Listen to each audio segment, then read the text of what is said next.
동대문의 상권을 살리려면 제가 보기에는 외국인들이 관광객 수준이 아니고요. 거기 입점을 해야 됩니다. 입점. 일단은 덤핑 상가 쪽, 테크노 상가를 그 앞에 부분을 중심으로 해가지고 중앙아시아의 사람들을 좀 입점을 시키는, 러시아도 괜찮을 거라고 생각합니다. 러시아 쪽, 러시아도 그렇고 앞으로 이렇게 장기적으로는 러시아 쪽하고 교류가 많이 이루어지지 않겠는가 생각합니다.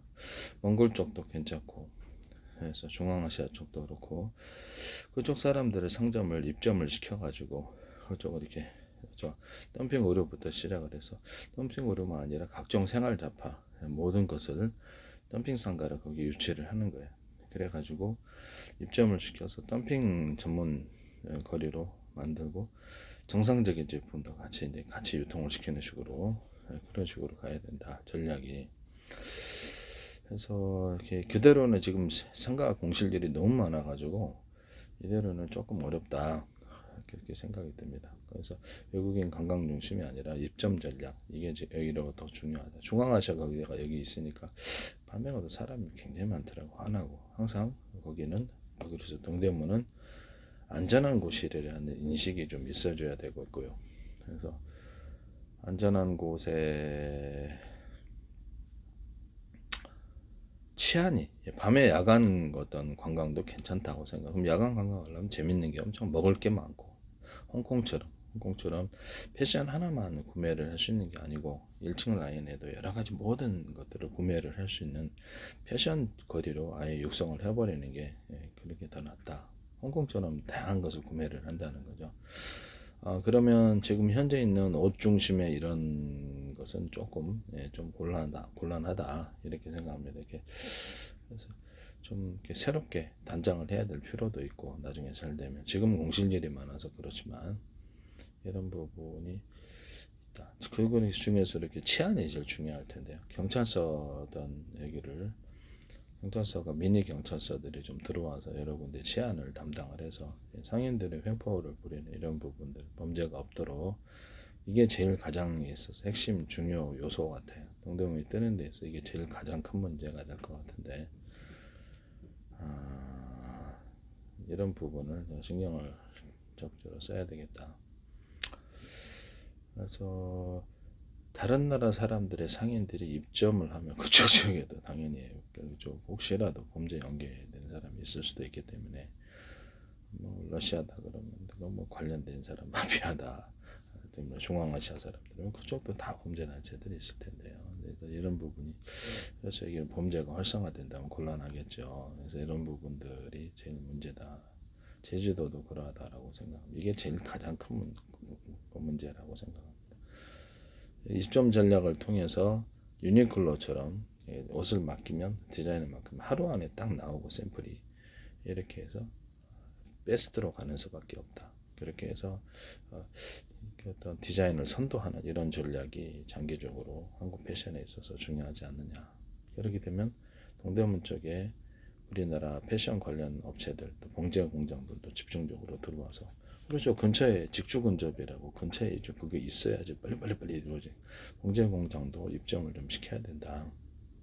곧바로 모든 것이 타타타타하게 만들어지도록, 그렇게 하려면 봉제 공장 입주가 필수적이다. 창신동 쪽에도 많이 되는데 이쪽으로 다 이주를 좀 시켜줘야 된다. 이런 것을 말씀을 드립니다. 그러면 이제 동대문이 홍콩처럼 하나의 옷만이 아니고 모든 패션 품목들을 다 구매를 할 수 있는 이런 장소가 되리라고 생각합니다. 이 장기적인 계획이죠. 10년, 15년 걸릴 수도 있어요.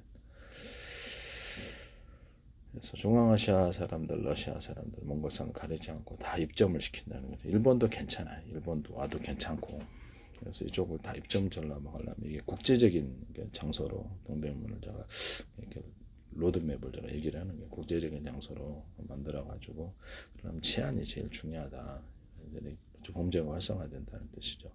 이쪽의 어떤 유흥가 부분은 제가 보기엔 좀 이렇게 없어져야 된다. 유흥가 부분은 범죄가 이게 연관이 되니까 유흥가 부분이 아니라 쾌적한 장소, 저 패션이라 여러 가지 홍콩 이렇게 구매할 수 있는 관광 명소로 만들려면, 뭐 옷 하나 갖고 아니 옷이 없어서 못 사는 사람은 없거든요. 그래서 외국에 나와서까지 옷을 구매를 하는 사람이 있긴 있어요. 있긴 있는데 그냥 뭐 이렇게 대부분 잠깐 구경하고 돌아가고 먹방 그렇죠. 먹고 보고 즐거 여기가 이제 중심이 될 수도 있는데 그래서 여기서 그렇게 가서는 좀 이렇게 어렵다.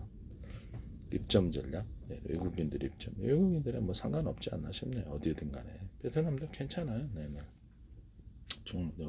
동남아시아도 괜찮고 그래서 입점 전략이 필요하다. 동남아시아로 그래야 저기 서로 자기네들이 왔다 갔다 물건을 사고 팔 그쪽 물건도 이쪽이죠. 이쪽으로 가자는 게 이제 동대문의 패션 하나로는 성공하기가 중국 상품에 밀려서 가격이 이렇게 어렵다. 이쪽에 갖다 패션을 반영을 할 수 있는 쪽으로 입점을 하라는 거죠. 우리나라에서도 전역에서 이렇게 입점을 할 수도 있고 여기 특화된 거래가 있어야 되는데 공익빌딩 사거리에서 이쪽 부분에서 제가 아직 좀 패션 부분이 좀 들어와 줘야 되지 않냐라는 생각을 하거든요. 고급 패션 그렇죠. 고급 패션을 지향한다는 거죠. 또 동대문 그렇게 롯데 건물 던던에도 그렇죠. 약간 사람들이 이렇게 충성 고객들이 높은 그런 브랜드를 입점을 전략을 통해서 건물 자체를 올리는 이런 식으로 들어가야 된다. 그다음에 동대문에 그렇죠. 저게 대형 할인 매장이 하나 들어와야 돼요. 대형 할인 매장이 그래야지 덩달아 사지. 대형 할인 매장이라 하면은 교통이 좋고 교통이 좋고 뭐 지하에는 적어도 있어야 되겠다. 깨끗하게 대형 할인 매장이 하나 좀 있어줘야 된다. 뭐 코스트코도 괜찮아. 코스트코가 그럼 양재점이 쭉 죽나? 코스트코가 아니에요. 트레이더스도 괜찮고 뭐 대형 할인 매장 하나 있으면 난리 날 것 같아요. 그게 이제 뭐라 그러면 핫플레이스 전략. 사람들이 많이 올 만한 핫플레이스들을 유치를 해서 뭐 이렇게 유치를 해서 그게 전체 상권을 띄우는 이런 거리가 됐든 이런 전략이다 하겠습니다. 핫플레이스들을 만든다는 거죠. 버스킹 장소도 만들고 동대문 쪽에. 그래야지 뭐 저희 버스킹 보러 가지. 네, 재밌는 게 뭐가 있어야지. 단거리 옷만 사러 가고. 요새 옷을 온라인에서 다 사는데 뭐 갈 이유가 없어요. 저도 안 가본 지가 진짜 오래됐네. 옛날에 어렸을 때는 밤에 가도 이게 동대문이 막 옷 사러 온 사람들은 바글바글 했는데 요새는 뭐 낮에도 없어요. 상가 공실률. 네. 우리나라 패션 산업이 사실 밀리고 있어서 중국 상인들도 떠났다고 합니다. 그래서 패스트로 해서 디자인을 모든 사람이 거기다 의뢰를 하면 우리나라 사람만 전 세계 사람들이 의뢰를 하면 곧바로 딱 제품이 나와서 그 사람들이 샘플을 가지고 해외 시장에서 타진을 하고 수입해 나가는 생산해 가 이런 체제가 필요하다고 하겠습니다. 뭐냐면은 가격만으로 승부하지 않는다는 뜻이죠. 옷감 자체가 일단 좋아져야 원단 쪽도 그럼 우리나라가 좀 강해져야 되는 부분인데요. 수많은 소량 샘플들을 갖다 수없이 원단 자체에서 고급이어야 된다는 뜻이죠. 그런 것들 원단 고급화 전략으로 해서 이태리 전략도 괜찮아요. 그래서 원단 고급화 전략으로 아예 가자. 이게 싸게 이제 가격으로 가는 것은 힘들다. 패션을 아예 적극적으로 선도하겠다 이런 개념을 탑재를 하자는 거죠. 그렇게 해서 패션 산업을 살릴 수밖에 없습니다.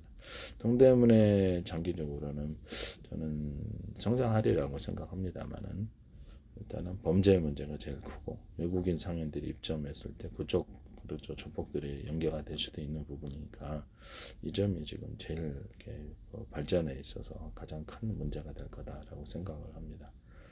이권이 달려 있기 때문에 그렇습니다. 네네.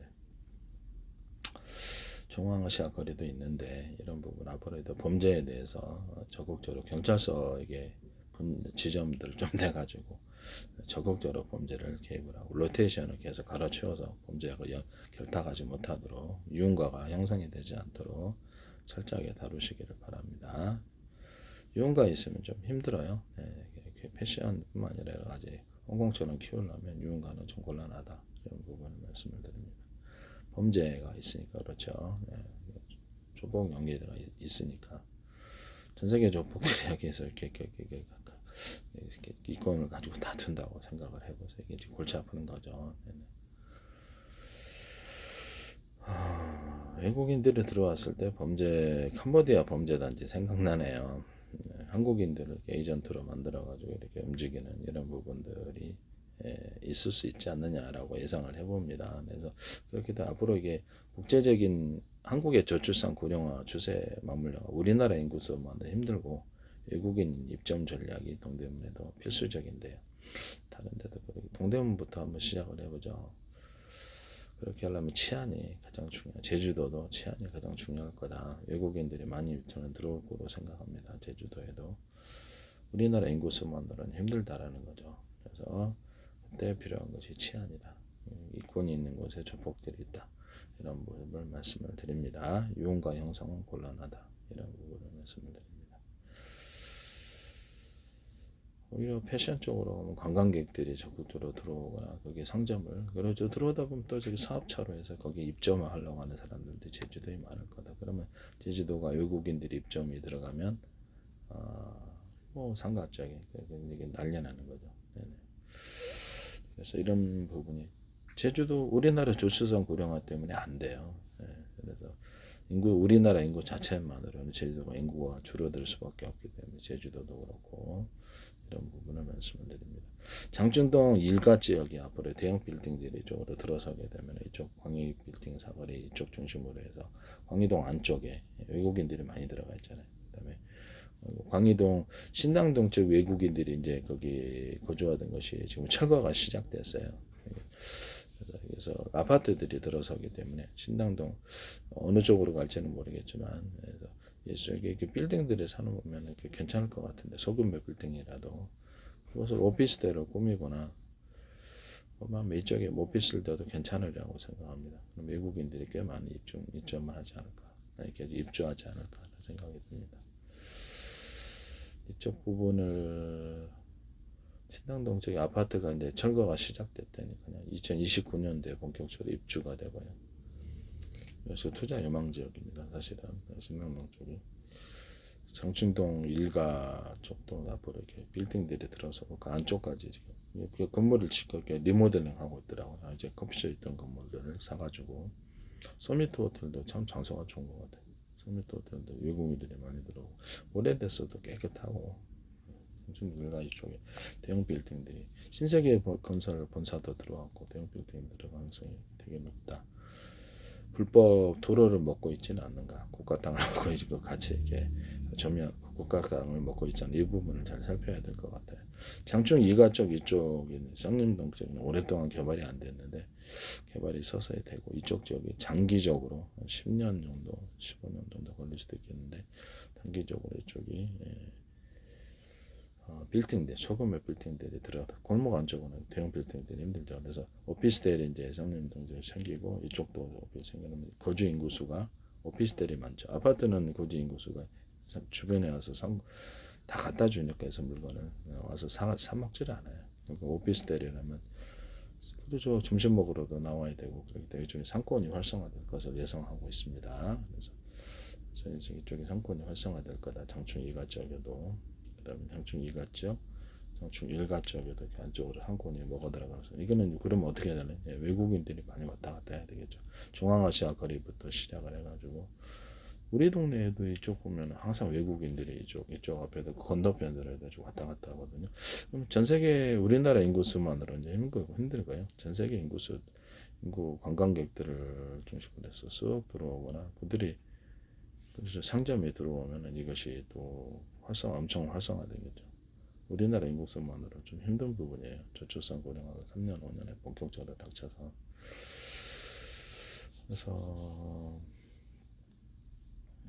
이런 부분을 말씀을 드립니다. 이쪽 부분이 이제 상권 지역으로 들어갈 가능성이 장충 이가 지역까지, 쌍림동 지역까지, 광희동 지역까지 해서 신당동 그쪽은 이제 아파트 존들이 들어가고 장충 일가 쪽으로도 상권이 되게 장기적으로 형성이 될 거다. 10년, 15년 걸릴 수도 있어요.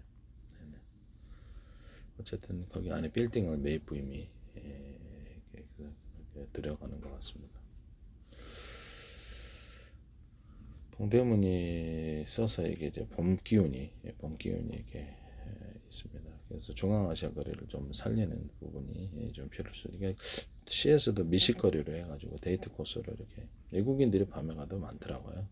그래서 이게 항상 보면 분위기가 쾌적해야 돼. 이렇게 통창으로 해가지고 하나고 범죄 연관되면 거기는 클 수가 없습니다.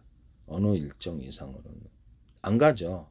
범죄 연관된 관광객들도 하지 않습니다. 안전하지 않으니까 그렇죠. 네. 일체 범죄 조직들이 이렇게 끼지 못하도록 그렇게 해야 되겠다. 이것이 가장 핵심적인 부분인데 제주도 발전했을 때도 그렇고 그게 이제 곳곳에 CCTV 설치하고 범죄를 사전 예방하고 뭐 상인들 협박 못하게 협박하는 게 있을 수 있겠죠. 그래서 협박 못하게 철저하게 해야 되겠다. 경찰서 지점들을 동대문에 강하게 둬서 야간에도 순찰하고 그래야지 안전하게 갈 수 있죠. 그래서 곧바로 CCTV로 감시하고 곧바로 상인들 협박이 없도록 그렇게 해주시기를 바랍니다.